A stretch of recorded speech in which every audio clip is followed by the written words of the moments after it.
Okay, so Jordan Binnington is out. Okay, Mike, you know how much I love the Colorado Avalanche. Hmm. Since I have a child, I was a child. They have been my second team because I am a Habs fan. I was raised to respect goaltenders, so that Patrick Waugh connection is there, and I love the Colorado Avalanche.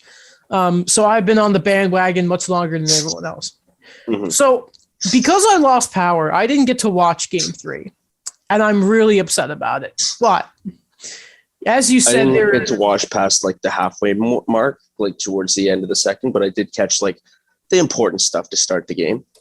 So, from what I understand, a buddy of mine said that even with when Binnington was in net, it wasn't looking great for St. Louis. But Binnington gets hurt, and there's a bit of a collision where I do think Kadri could have done a bit more.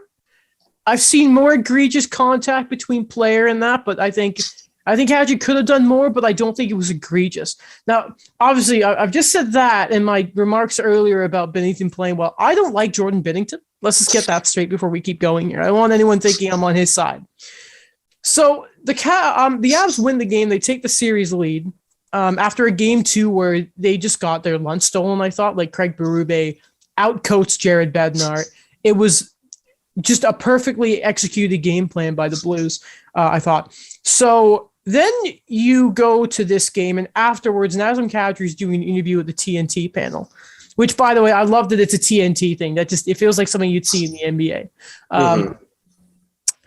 And Kadri he's answering a question. They're showing some game footage, and he sort of hesitates for a second, and he points out that he thinks Jordan Binnington has just thrown a water bottle at him, and that was confirmed.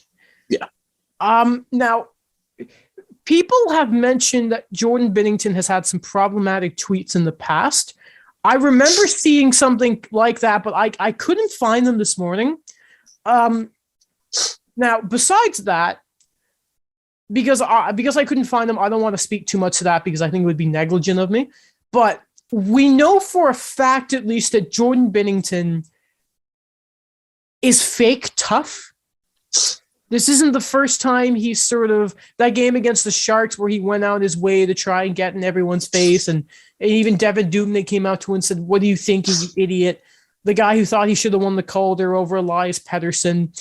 A guy who lost his job to Billy Husso this year and got it back. But Jordan Binnington has a reputation for, I think, being a bit of a sore loser in this point. I get being upset that you're hurt and now he's done for the series, as you say, from Elliot Freeman on Twitter. And I'd be upset too, but I just think you're a bit of a loser for throwing a water bottle at a guy. I think that's kind of gutless, to be honest. I do like Jordan Binnington. I do. He's a hothead. Don't get me wrong, but he also opened up a lot about kind of how he had to keep going up the ladder and how his career's been a lot of snakes and ladders to get up there eventually in that miraculous cup run. At least in his interview with Chicklets, it was great. He's a very confident guy. So when he doesn't get his way, he gets angry. Like when Jordan Binnington gets mad, he just has like these crazy, like freak out, just like wires crossed, spaz out moments. But also goalies are psychos. So, I mean, that's kind of a given. The whole water bottle thing, it's pretty gutless. I won't lie. If it was back in the day, I'd see it. Actually, I think way worse happened back in older hockey days. But oh yeah, he's a very emotional player. I don't think that excuses his behavior and his outbursts when things happen.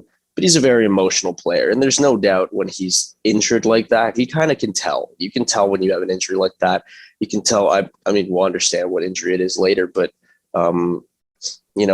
if your knee or a ligament or something is torn, you feel that and you know immediately you're done for a series. Or if something is broken on your body and you know you're done for the series, you know you're done. I think he knew he was done from the moment he stepped off the ice. So if he threw that water bottle, pretty gutless, I won't lie, but he's an emotional guy. And I do feel bad because I like Jordan Binnington. Yeah. It sucked that he started sucking and lost his job eventually to Billy Husso, who's been pretty good in his own right. Yeah.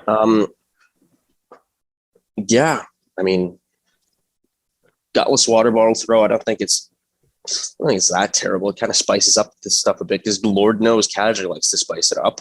So I do feel for Kadri a bit too, just because I can only imagine what people say to Naz if that was him who did it because of his history. And Kadri, I want to say this is the longest he's been in the playoff without getting suspended.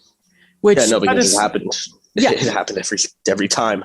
So I don't know if this is an attempt Binner trying to get into his head, because I think earlier in the first round, people were pointing out that maybe Nashville were trying to goad Kadri into doing something dumb.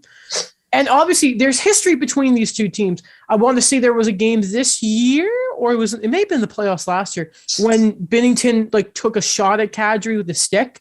Mm-hmm. Obviously, there was the series between these two teams last year where the Abs swept St. Louis and Kadri brained Justin Falk, which was a very deserved to get suspended. But I just feel like I was going to say something funny, but I'm not. Okay. All right. Is it bad? Should we? No, it was. I don't know if you remember. I remember seeing some media outlet or something post that that the suspension was racially motivated on Kadri last year. But anyways. Which listen. I really hope that this isn't a race thing with Bennington. I want to say, based off his history in the NHL, it's more him just being a hot-headed idiot. Oh yeah, no, it's not a race thing. It's just him being psycho. I just wires crossed emotion. Yeah, but I still feel for Kadri. There was something else I was going to say, but it slipped my mind here. I will say that on the play, I will give Kadri a little bit of credit. I don't think he could have gotten out of the way because he already got pushed by, I don't know who 43 is. I don't know who 43 is, but he was already fallen. He got his shoulder right into Kadri as Kadri was about to make the shift in his body to get out of the way. Because I don't think Kadri would have intentionally just barreled Jordan Binnington. No. Because then there would be a reason for him to get suspended again. And this time it'd be for way longer because it's Kadri's history. But ironically enough, Justin Falk was right in the play as well. But yeah. Kadri is, that hit on Justin Falk was by itself suspendable, by itself, and he was a repeat offender. It is they said the same thing about Ryan Reeves, but Ryan Reeves kneed a guy and drew blood on the ice in the playoff. Remember that? Yep. And then people forget that Tom Wilson has had this. I want to say he's had the longest suspension we've seen since Rafi Torres got half a year. So, listen, there's a lot wrong with player safety, but at the same time, you got to realize Subban didn't get any discipline for what he did to Sammy Blais. So I don't think there's a race thing with them either. I get why people would think it because of everything that's happened the past couple of years. But I personally, and maybe there's a bit of you're a white dude saying it, and I understand that people think that, but I just don't see it. I like Kadri. I like him. Wouldn't hate if Montreal signed. Probably not because the cap is just too insane for them right now. But beside that, the Abs, I wish I knew how they played, but I didn't get to watch. Apparently, Lehkonen had a great game. He had the game winner, so I'm really upset I missed that. But the great, another sort of great mention acquisition by Joe Sakic. So they got two players like that. Apparently, Valery Nikushkin is very much like the Finnish, because he's Russian. He's Russian. The Russian version of Lehkonen, or Lehkonen is the Finnish version of Nikushkin. And I think, what is it? It's Landeskog, Kadri, Lehkonen is online sometimes, which just screams, I hate to play against that. I guess going to game 4, I just hope it doesn't get too silly, but it feels like there's something coming. Yeah, especially after what's his face. It was just a bloodshed game all around. I mean, you have Binnington who's out after getting plowed there. You have Barbashev murdering Sam Girard behind the net. You don't know what his status is, but he definitely looks like he has a concussion. Mm-hmm. And and again, Sam Girard's gone with a broken sternum. You know what? He was getting a lot of grief in the regular season. And again, numbers were indicating he was wasn't playing very, very well, but I thought in the playoffs he's playing some great hockey. And a broken sternum is just. Oh, okay. I didn't know he suffered a broken sternum, so he's done for the year. Then he's done. Yeah, they've already confirmed they confirmed it last night, which that quickly to determine something in the playoffs is just. Yeah. Just saying broken sternum makes you. I remember seeing he was cringe. I remember seeing that he was sent to the hospital immediately, and I'm like, okay, yeah. So. That's unfortunate. Yeah, again, playoffs is just when someone goes down and goes somewhere in the playoff, you just know that is something bad. Something I wanted to mention that was a little lighthearted. Then it has to do with Sam Girard, not the injury. We wish him the best because if you've listened, I love Sam Girard. When he was available, or it was reported he was available, I was like, Bergevin, go get him. Obviously, look what's happened then. Bergevin's not even in Montreal anymore. But I wanted to ask you something. And I tagged you, Christophilus, and Baldwin on this on Twitter. Guys we've all had on the show before. Sam Girard's tape job. I have never seen that before. That is so weird, Ben. Could you explain it, please? I mean, the thing is what Sam Girard is doing is like, it's an incomplete candy cane. Because what you do when you're taping your stick is that what he has done is he's twirled up his roll of tape so that it's like thicker, but like spindlier, and then he tapes it around his stick. So what you usually do is that you usually use that for it's usually what goes towards the top of your stick, towards the butt, and you start by doing however thick you want your butt, get your laughs out, and you take, you roll the tape up, you spin it, and you kind of just like swirl it down and down and down to about how long you want the grip of your stick to be. So some people are crazy and they don't like any grip on their stick, and they just like a small butt at the end of it, like a small piece of tape. Some people like a long grip like I do. I have, like, for example, my grip would be like here to like here. It's pretty long. But what's that, like 10 inches or something? Just for people who aren't. You know what? Give 2 seconds. Let me just grab my stick. It's right there. As he does that, I'll just say it's interesting that this series, like Girard, weird stick, like tape job. Ryan O'Reilly has that very famous hook on his stick blade, which is weird. But now here's Mike. He's back.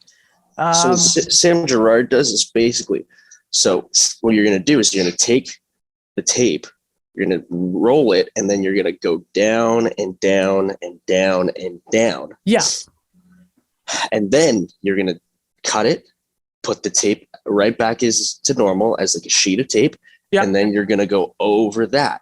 Yeah. And that is how you create grip on your stick.